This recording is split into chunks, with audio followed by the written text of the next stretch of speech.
The firing of James Comey, which caused such an outburst early in this administration, you would seem to support the president's decision. Well, Rod Rosenstein laid out the case of how James Comey violated all kinds of Department of Justice guidelines in terms of how the FBI should really act when it comes to investigation. So, if anybody wants to get prepared for the Inspector General report, go onto our webpage. You can take a look at our interim report on the Clinton email scandal and the FBI's investigation of it. We prepared that and issued it in February 2018.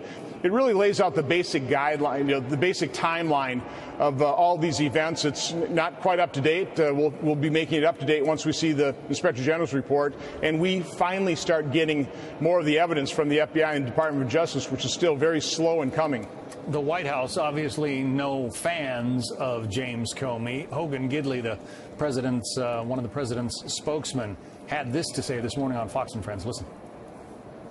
James Comey is disgraced. He's a liar and a leaker. He's disgruntled. Everyone knows who James Comey is at this point. The book tour he went on was disgraceful. People understand at this point what he is and who he is and what he's all about. Is this changing the official Washington image of the former FBI director, Senator? Well, I kind of agree that the book tour was not a real bright moment for James Comey, not by a long shot. And, let's face it, Andrew McCabe was Martyr McCabe until the Inspector General's report really showed that he pretty conclusively lied to the FBI investigator. And let's face it, who should know better that they shouldn't lie to the FBI investigators than the deputy director and then finally the acting director of the FBI? So listen, I came under a great deal of criticism when I just talked about possible corruption at the highest levels of the FBI. I think the McCabe report definitely proved there was definite corruption at the highest levels. We'll see how extensive it is. My whole point of my investigation, we've been doing this for 3 years now, is to make the public aware, full disclosure, so that the FBI and the Department of Justice can regain their integrity, the credibility which it needs to serve the American public. Let me take you to another issue that's suddenly come to light in Washington, and that is that the Obama administration secretly gave Iran access to the U.S. financial system. The idea being that they'd be able to convert billions of dollars that had been frozen in an overseas bank into dollars and euros through the U.S. financial system at a time when Congress was being told that no such deal was in the works, was underway. What do you think about that? What do you know about that, Senator? Well, let's face it, President Obama's had a general contempt for Congress. His attorney general was the first attorney general to be cited in contempt of Congress. And so it doesn't surprise me, and it just totally plays in the narrative of how desperate President Obama's administration were to strike a deal with Iran, which is why we got such a terrible deal that President Trump had to pull ourselves out of. So, no, it doesn't surprise me. It's I think very sad. I'm not sure what might have been violated in doing that, but it certainly shows a contempt for Congress. Very quickly, some of your Democratic fellow senators are saying this is much ado about nothing. They say this is a non-issue. Well, we'll see. I'd really like to see if any laws were violated in doing this in terms of the sanctions laws that we passed. By the way, President Obama credited that for bringing Iran to the table, but he was completely opposed to it when those sanctions were passed. But again, to me, it just underscores how desperate the Obama administration was for doing that deal. And of course, Iran understood that desperation, which is why it was such an awful deal. Senator Ron Johnson, Republican of Wisconsin. It's good to have you on. Thank you. McCabe, the former deputy FBI director, has asked for congressional immunity for any further congressional testimony. According to ABC News, the DOJ Inspector General report finds that Comey was insubordinate and criticizes his handling of the Clinton email investigation. The report also casts serious doubt on the former Attorney General Loretta Lynch's role in that same investigation, particularly her tarmac meeting with Bill Clinton. Let's discuss these amazing new falls from grace with former Secret Service agent Dan Bongino of NRA TV, President of Judicial Watch Tom Fitton, and Jeff Beatty, who served in the FBI and CIA. Let's start with you, Tom. It is quite something to hear that litany of sound bites with the grand exaggeration from, it's like the bombing of London in 1940. Come on. I mean, what we've seen in this Inspector General report, just the little dribs and drabs we've seen so far, is an FBI that was mishandling this investigation, not consulting with superiors, and apparently just defying internal protocol and how they handle these matters. Yeah, President Trump inherited a terribly corrupt leadership at the FBI, and he cleaned house by firing Comey. This IG report confirms, essentially, it looks like, that he did the right thing. Ironically, Mr. Rosenstein came to the same conclusion in excoriating Mr. Comey's handling of the Clinton email investigation.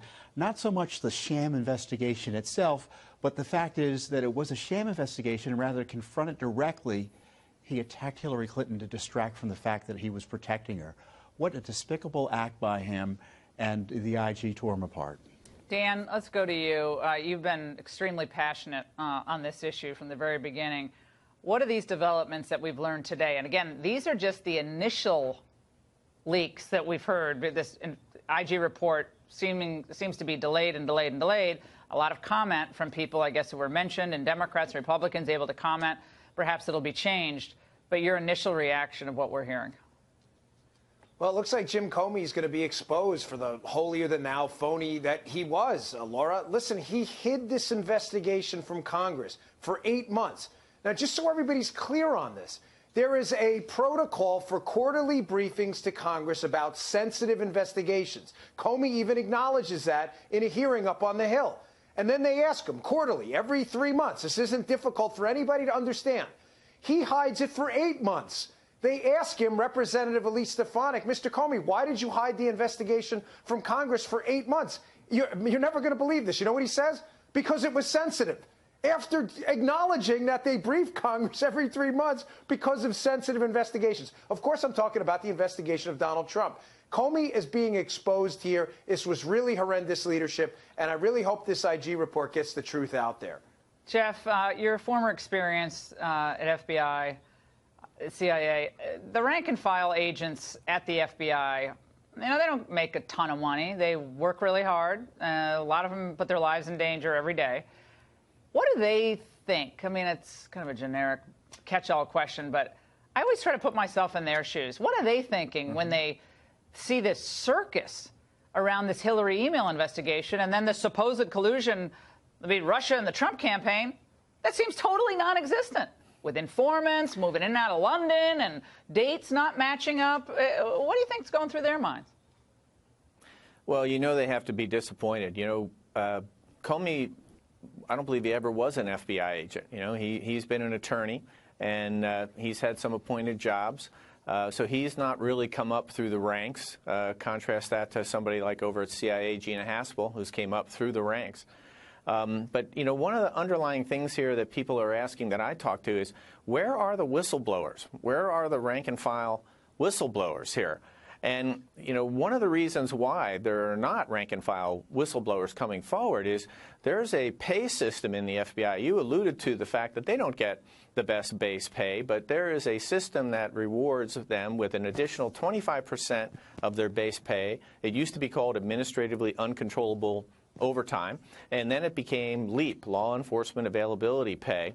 And what it boils down to is FBI agents have to certify and supervisors have to certify that additional time has been worked, basically 50-hour weeks or more. Sometimes these corners are cut. A great book is out there called Fraud Fighters, written by a guy named Wells, who was a former FBI agent. He talks about actual fraud that was conducted, and then supervisors certify that, yeah, this time was worked. And that puts people in a position. This is all getting too much in the weeds for me, Jeff. But you're saying they're not whistleblowers because they're afraid they're going to get dock pay? I mean, Tom, remember, they had to sign these extra non-disclosure agreements. They already were committed to not disclosing information about these investigations, and they put the fear of God into them by forcing them to sign these extraordinary non-disclosure agreements. Look, I think the most important thing about this IG leak is that it undermines the Mueller investigation into the alleged obstruction of justice, supposedly, that Trump committed in firing Comey. It shows that Trump was very much in the right. Should have fired him day one. He should have been gone day one. He was a disaster. He should never have been kept on. That was that's like one of the few things I think Trump could have done differently. This was the first month. The most significant anti-corruption act by a president in recent memory. getting rid of James Comey. And it's being confirmed by the IG. What is done. Mueller investigating now? The firing of a corrupt government official? Dan Bongino, why is Rod Rosenstein still supervising Mueller when he is going to be a witness? He is a witness, having signed one of those FISA warrants that did not reveal that Hillary and her campaign paid for that Steele dossier. I mean, Lindsey Graham's been all over this, and apparently he said, if deemed appropriate, I will recuse myself. My goodness, he shouldn't be supervising Mueller. Laura, not only that, not only did Rosenstein sign one of the FISA warrants to spy on members of the Trump team, he's a material witness in the firing of Jim Comey, which the Democrats have alleged was the greatest sin of the Trump presidency, despite Comey's obvious incompetence. Rosenstein's a twofer. He's implicated in Spygate, and he's implicated in the special counsel because he's the one who writes the memo about the firing of Comey. How he is still acting as the deputy AG is one of the great mysteries of my 43 years on this planet. I mean, he was a bad appointment by Jeff Sessions. You're the deputy in these departments. I worked at the Transportation Department, Education Department, and in the White House in the last couple of years of the Reagan administration. And the deputy position and the undersecretary positions are so important. If you have bad people or people like wet themselves the first time there's controversy, you're going to be in big trouble, especially at the Justice Department. Guys, I want all of you, Jeff, I want you to react to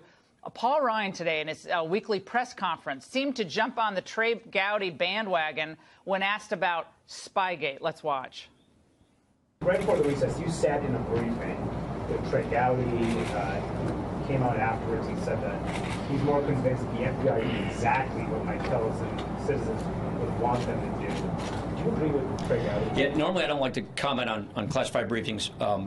Let me say it this way. I think Chairman Gowdy's initial assessment is accurate. I think, but we have some more digging to do. Well, that's an understatement. We still have lots of documents and a lot of months that are missing. Jeff, no spy, I guess we can call it informant mole or a lure. What's your reaction to that? Well, my reaction is that this has always been two different approaches. When the Democratic apparatus was attempted to be penetrated by people outside this country, the FBI went to them and warned them and said, hey, let's work together to make sure that doesn't happen on your servers. That is not the way they handled the Republican side of the coin. They instead decided to go ahead and call it entrapment if you want, run an operation in there, but they sure didn't go into them as American citizens and saying, hey, listen, we have some foreign entities trying to penetrate this and trying to corrupt the process. They handled them differently than they did the Democrats, and there's just no excuse for that. Yeah, so much for the defensive briefings. Guys, thanks so much.